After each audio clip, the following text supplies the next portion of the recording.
জাতীয় সংসদ নির্বাচনের দাবি সামনে রেখে মাঠ দখলে রাখতে চায় বিএনপি। এজন্য জনসম্পৃক্তমূলক কর্মসূচি বাড়াচ্ছে দলটি।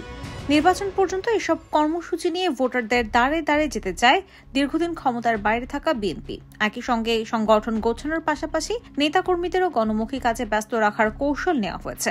দেয়া হচ্ছে নানা সতর্কবাণী। এছাড়া রাষ্ট্র মেরামতের লক্ষ্যে 31 দফা সংস্কার প্রস্তাব নিয়েও তৃণমূলে যাচ্ছে বিএনপি। শুরু হয়েছে বিভাগীয় কর্মশালা। 19 নভেম্বর ঢাকা বিভাগ থেকে এই কর্মসূচি শুরু হচ্ছে, শেষ হবে আগামী 21 ডিসেম্বর। বিএনপির পাশাপাশি ছাত্রদল, যুবদল, স্বেচ্ছাসেবক দল, কৃষক দলও সারা দেশে কর্মসূচি পালনের উদ্যোগ নিয়েছে। এছাড়া অন্তর্বর্তীকালীন সরকার দায়িত্ব নেওয়ার পর দলের নেতাকর্মীদের বিরুদ্ধে যেসব অভিযোগ এসেছে তার ভিত্তিতে কঠোর ব্যবস্থা নেওয়া হচ্ছে। সামনে যাতে কেউ দলের কোনো ধরনের অপকর্মে জড়াতে না পারে সেজন্য কঠোর বার্তা দেওয়া হচ্ছে কেন্দ্রীয় পর্যায় থেকে। নতুন রাজনৈতিক প্রেক্ষাপটে কোনো ধরনের রাজনৈতিক বিরোধ বা বিতর্কে জড়াতে চান না দলের শীর্ষ নেতৃত্ব। এজন্য সিনিয়র নেতাদেরও বার্তা দেওয়া হয়েছে। সরকারের সঙ্গে সরাসরি কোনো বিরোধে না জড়ানো, অন্যান্য দলের সঙ্গে কোনো ধরনের দূরত্ব তৈরি না করার কৌশল নিয়ে এগোচ্ছেন তারা। 5 আগস্ট শেখ হাসিনার সরকার পতনের পর বিএনপি বলছে তারা প্রতিহিংসার রাজনীতি চায় না, তারা এখন নতুন ধারার রাজনীতি শুরু করতে যাচ্ছে। এই বার্তা সাধারণ মানুষকে দেয়া হচ্ছে।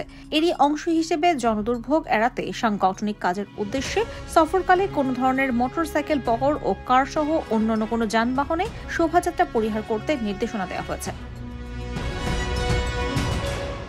এছাড়া ঢাকা সহ সারা দেশে বিএনপি এর অঙ্গ ও সহযোগী সংগঠনের নেতাকর্মীদের রং বেরঙের পোস্টার, ব্যানার, ফেস্টুন ব্যবহার থেকে বিরত থাকার নির্দেশ দেওয়া হয়।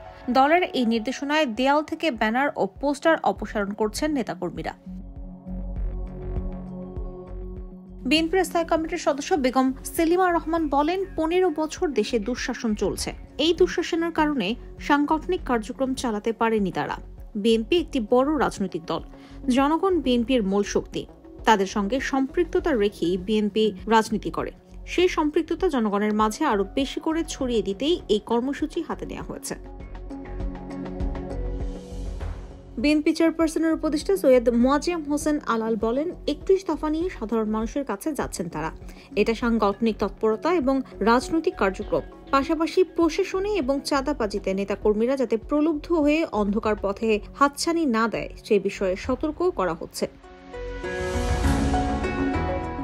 জানা গেছে, ছাত্র জনতার গণঅভ্যুত্থানে আওয়ামী লীগ সরকারের পতনের পর সারা দেশে বিএনপির নেতাকর্মীদের বিরুদ্ধে চাঁদাবাজি, দখলবাজির অভিযোগ ওঠে। এমনকি অর্থের বিনিময়ে আওয়ামী লীগ নেতাদের আশ্রয় দেওয়ারও অভিযোগ পাওয়া গেছে। এসবের বিরুদ্ধে কঠোর অবস্থানে যায় বিএনপির হাইকমান্ড। বহিষ্কার, কারণ দর্শানোর নোটিশ এবং পদ স্থগিত সহ নানা শাস্তি দেওয়া হয় নেতাকর্মীদের। বিভিন্ন সেমিনার এবং সমাবেশেও বিএনপির ভারপ্রাপ্ত চেয়ারম্যান তারেক রহমান নেতাকর্মীদের সতর্ক থাকার বার্তা দিয়েছেন। ওদিকে অন্তর্বর্তীকালীন সরকার ব্যর্থ হোক তা চায় না বিএনপি। তাদের সঙ্গে দূরত্ব সৃষ্টি করতে চায় না, বরং দলটি বলছে অন্তর্বর্তী সরকারকে তারা সমর্থন দিচ্ছে, তাদের উপর চাপ সৃষ্টি করছে না। কিন্তু যৌক্তিক সময়ের মধ্যে নির্বাচনের রোডম্যাপ ঘোষণার দাবি জানাচ্ছে। এটা না হলে রাজপথে কর্মসূচির মধ্য দিয়ে সরকারের ওপর চাপও তৈরি করা হবে। তবে সম্প্রতি রাজনৈতিক দল, বিশেষ করে জামায়াত ইসলামের সঙ্গে বিএনপির দূরত্ব সৃষ্টি আলোচনার বিষয়টি সামনে আসে। যদিও সম্প্রতি বিএনপির স্থায়ী কমিটির বৈঠকে সিদ্ধান্ত হয়েছে যে তারা সরকার এবং জামায়াতের সঙ্গে বিরোধে জড়াবে না। কোনো দলের সঙ্গে দূরত্ব রাখেনি বিএনপি, অদূর ভবিষ্যতেও রাখবে না। বিএনপির ভাইস চেয়ারম্যান শামসুজ্জামান দুদু বলেন, তারা সাংগঠনিক কর্মসূচি করছেন, এখানে অন্তর্বর্তী সরকারকে চাপ সৃষ্টি করছেন না, আর সরকারকে চাপ সৃষ্টির প্রশ্নই আসে না। এছাড়া সরকার যেসব সংস্কার উদ্যোগ নিয়ে এগোচ্ছে তাতে বিএনপি সর্বাত্মক সমর্থন দিয়ে যাবে। তবে এসব সংস্কারের কারণে যাতে নির্বাচন দীর্ঘায়িত না হয় সেজন্য চাপ তৈরি করবে।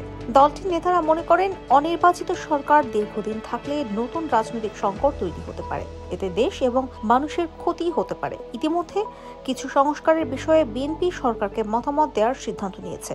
দলীয় ফোরামে এই প্রস্তাবনা নিয়ে আলোচনা হচ্ছে। চূড়ান্ত হলে তা সংশ্লিষ্ট সংস্কার কমিশনে জমা দেওয়া হবে। IBTV USA news desk.